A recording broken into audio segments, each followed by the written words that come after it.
Hi, it's Fies Tarot. Hello, Gemini placement. So, this is your love reading ngayong September.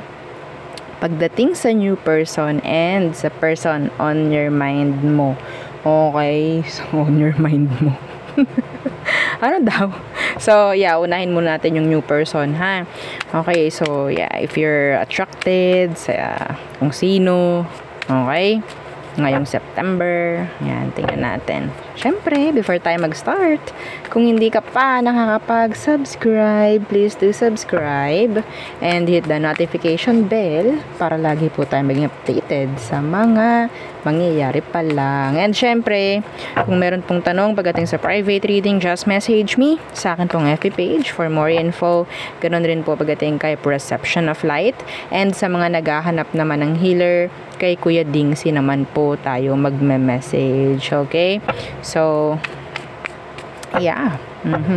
Pagdating sa ating mga all-in-one evil eye items, that is for protection, okay? Para sa, maprotektahan yung energy, frequency, vibration mo, okay? Sa mga tao, sa mga sitwasyon, or sa, mas maganda sa mga tao, no?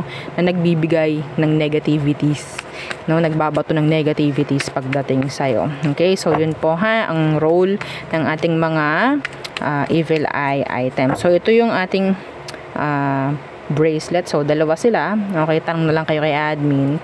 Ring natin. Meron din tayong necklace and meron din tayong love bracelet. Okay, and syempre, si granter. Okay, so tanong na lang kayo kay admin para hindi na masyadong mahaba yung intro. Okay, so Gemini, let's start. Okay, the new person. Yung ginugusto mo ngayon, tingnan natin. Okay, how do you see this person? Okay, this is for Gemini, Sun, Moon, Rising, and Venus. Okay, North Node. Let's see. Anong meron? How do you see this person? Tingnan natin. Okay, the Nine of Wands Universe. Some of you, ang tingin mo sa kanya, parang hindi siya nagtitiwala agad sa'yo, I think. Or parang dinededma ka. Tingnan natin why the Nine of Wands Universe. Why? Yeah, the Ten of Swords Universe. Yeah, the Eight of Swords.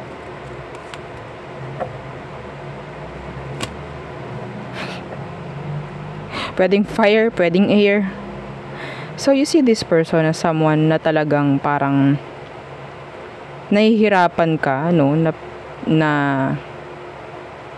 makita kung ano bang meron sa kanya. Lagi na lang may issue. Puro ganun. Okay? May chance rin na there, maybe he or she is throwing you parang nagja-juggle itong taong to. Hindi mo makita. Para kang naku-confuse pagdating sa kanya. Okay? Okay. So, anyway. That's, for general. Iba rito specific. May nakikita ko dito na itong taong ito, may chance na nakapag-open up sa'yo pagdating sa kanyang past. Okay? Masyado siyang open pagdating sa past. Na pwedeng yun yung isang dahilan kung bakit nahihirapan itong magtiwala. Okay? May ganun. So, let's see. How do this person view you? Okay. How does this person sees Gemini? Tingnan natin. The Sun in reversed. Why the Sun in reverse? Days of Wands. Tingin niya may concern ka sa kanya.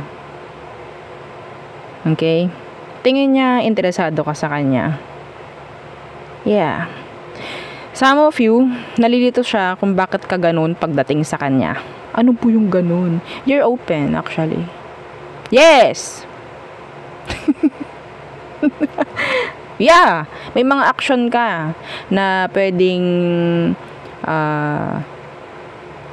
iniisip ng taong to kung bakit mo ginagawa sa kanya yon. Okay? Yeah, the Page of Swords in reverse. They see you as someone na talagang nandyan. Okay, action ka pagdating sa kanya, pero they don't, hindi nila makita kung anong meron. Bakit kaya ganon?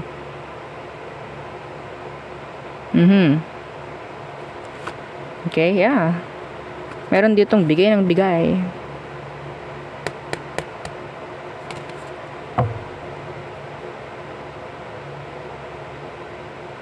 Kaya etong taong to hirap din na magbaba ng guard niya pagdating sa'yo. Because some of them, they're still stuck sa past. Actually. Okay? They're still stuck.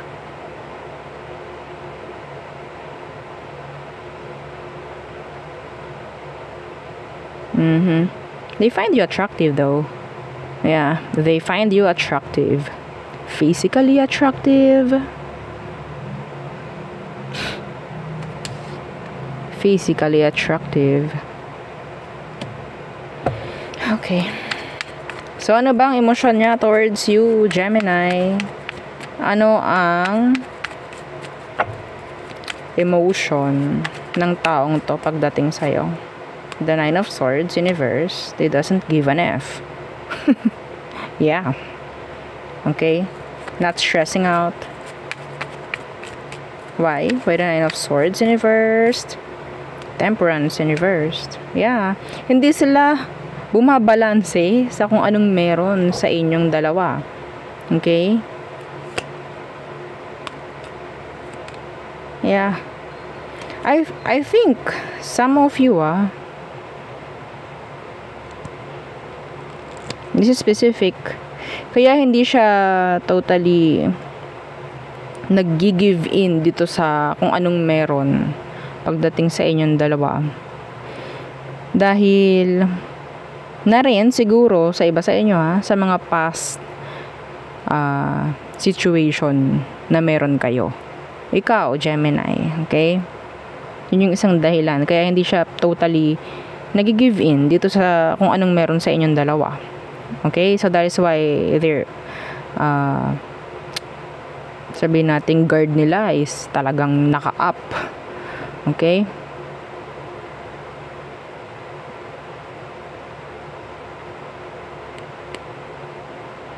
Pero yung iba sa kanila, kunyari hindi nila iniisip to, pero ano kayang meron? Parang ganon, may pagtatanong rin. Okay? Why the Temperance in reversed? Yeah, the Four of Pentacles in reversed.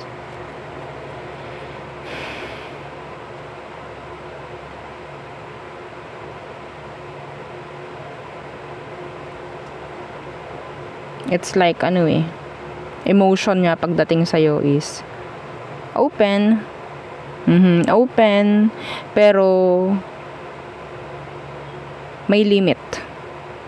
Okay? May limit. Hindi mo makikitaan ng balance ito. Yes, hindi mo makikitaan itong new person na to. Okay? They're afraid. Afraid din tong taong ito na totally maging open sa'yo, actually. Okay? So, what is their next action towards you, Gemini? Next action ng new person mo ngayong September. Okay, the Four of Swords in reverse. Some of them, they're just open. Pagdating sa communication. Okay? Four of Swords in reverse. Yeah, and the Hermit. So, may chance na open sa communication. Okay? Pero, may chance rin na i-ghost ka, hindi mag-reply, whatsoever. Okay? Hindi siya magiging consistent. Hindi siya magiging consistent pagdating sa communication. Okay?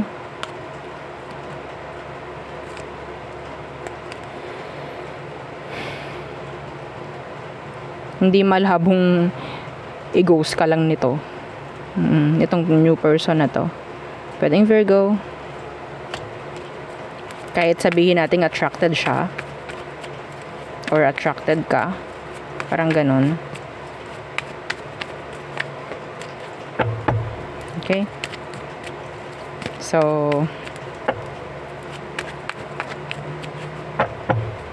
tingnan natin, ano bang advice for you? Anong advice for Gemini?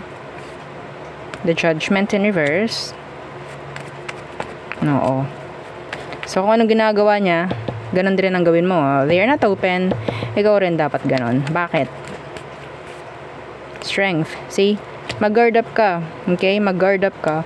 Ganun ka rin. Ganun rin kasi siya eh. I don't know. Okay? This is strength. Okay? This is like, if you need to hold back, hold back. Yeah. Kung hindi nagiging reciprocal or reciprocate yung inyong energy, so bakit ka magbibigay ng mas doon sa ginagawa ng tao? Okay? Yeah, see, the Six of Pentacles. Sana wala ditong energy ng breadcrumb. Okay? Walang energy ng breadcrumbing. Yeah, the World in reversed.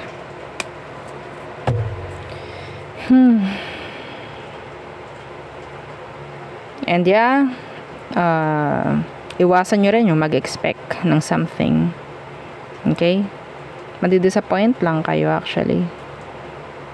Yeah, every time we do pag-expect. Minsan, no? Pag sumablay, iwasan nyo na lang din actually. Okay?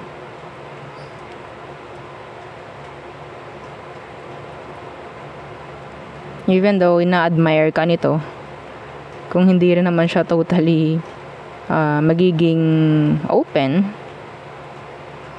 wala lang. 'Di ba? Communication, hindi naman magiging consistent actually.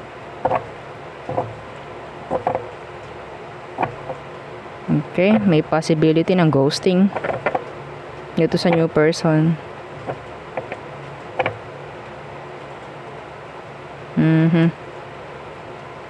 Okay, so yun ang aking nakikita. So doon naman tayo sa person on your mind, Gemini. Okay, the person on your mind. Dito muna para kita nyo yung signboard. Oh, signboard? Jeep? Okay. Gemini, the person on your mind. So sino ba yan? Ngayong September. Okay, let's see. Who is the person on your mind? Gemini. Who is the person on Gemini's mind? Yeah, don't forget to like, share, and subscribe. Okay. Strength in reverse. Pwedeng Leo. Fire sign. The person on your mind is the strength in reversed. Some of them may give up to, or actually, meron siyang hindi ginagawa pagdating sa situation. Yeah, the Ten of Cups is here in reverse. Meron tong hinayaan, meron tong pinabayaan, I think, because of their selfishness maybe. Okay. Yeah, something na pwedeng pang sarili lang nakapakanan ang inuna. Some of you, meron kayong family nitong taong to, pero they're not doing the responsibilities. Okay? Anong situation meron kayo nitong taong to, Gemini? Temperance. So this is waiting. A lot of waiting. Why? Why the Temperance? Death. Mahaba-haba na itong paghihintay na ito. Some of you, very separation here may nag-end. May nag-end. May channeled message ako. Some of you, ikakasal na lang kayo nito. Tumakbo pa, umurong pa. That specific, hindi yun para sa lahat. Okay? Yeah, they're not talking. Yeah, they're silent.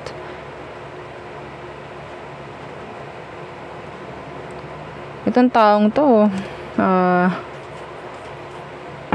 binigyan ka nito ng maraming tanong, maraming, confusion.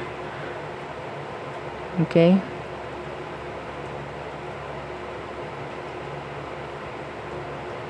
Yung iba sa inyo, I think, pagdating sa sitwasyon nyo, which is separation, may chance na talaga naghihintay ka pa rin sa taong to.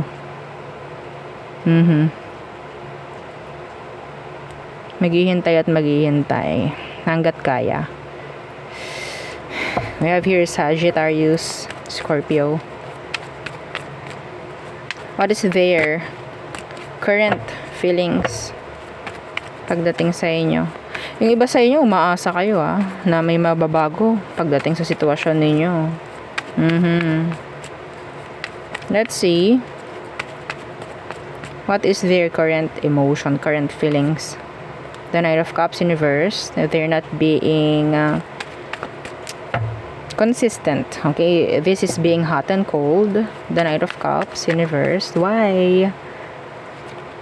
The Six of Swords in reverse. Some of them may mga bisyo. May mga hindi maalisang issue. Okay? Na pwedeng nagiging rason kung bakit siya nagiging inconsistent pagdating sa emosyon niya for you. Okay? A lot. Some of them pwedeng pera.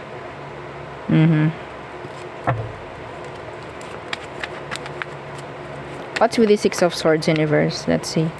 Clarify natin yan.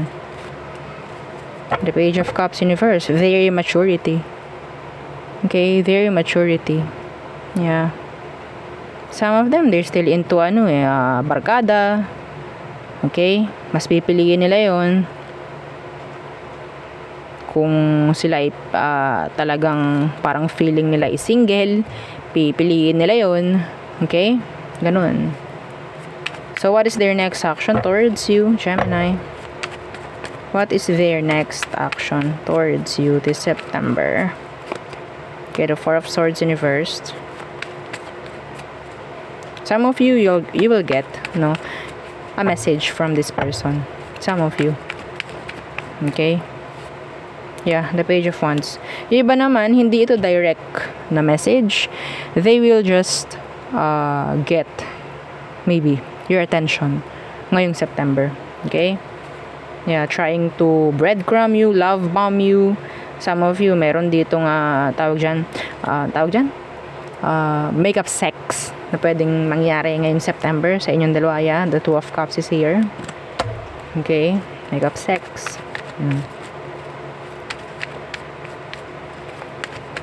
Anong intention? Gusto kong makita yung intention nito. Hindi naman kasi sila totally babalik or makikipag-usap sa inyo ng para magkaroon na ng pagkakayos Okay? Iba sa inyo, may chance na gusto lang ng ganun, gusto lang ng attention. Yeah. Kaya sila mag-reach out sa inyo. Let's see, anong intention nitong taong to sa pag-reach out? The Judgment in reversed. Some of them, sabihin natin kinakarma. Okay? May something na hindi magandang nangyayari sa kanila. Yeah, Judgment in reverse, may nag-stop. Or pwedeng hindi lang nila makita kung anong kailangan nilang gawin. Yeah, the Four of Cups. Yeah. They just need you. Merong mga kailangan sa'yo. Pwedeng ikaw lang yung makakapagbigay sa kanila. Okay? Eventually, lalayas din. Okay? Anong advice for Gemini? Advice for Gemini, please. The Two of Pentacles in reversed. This is sabihin nating energy ng dropping. Yeah. Drop this. Yeah. Straightforward yung card. If this is a player, kung wala silang goals, wala silang magandang intention, wala kang makitang magandang kung anuman emosyon, intention from this person, they're just playing you, drop them. Drop them. Okay? You don't need this person. You don't need this.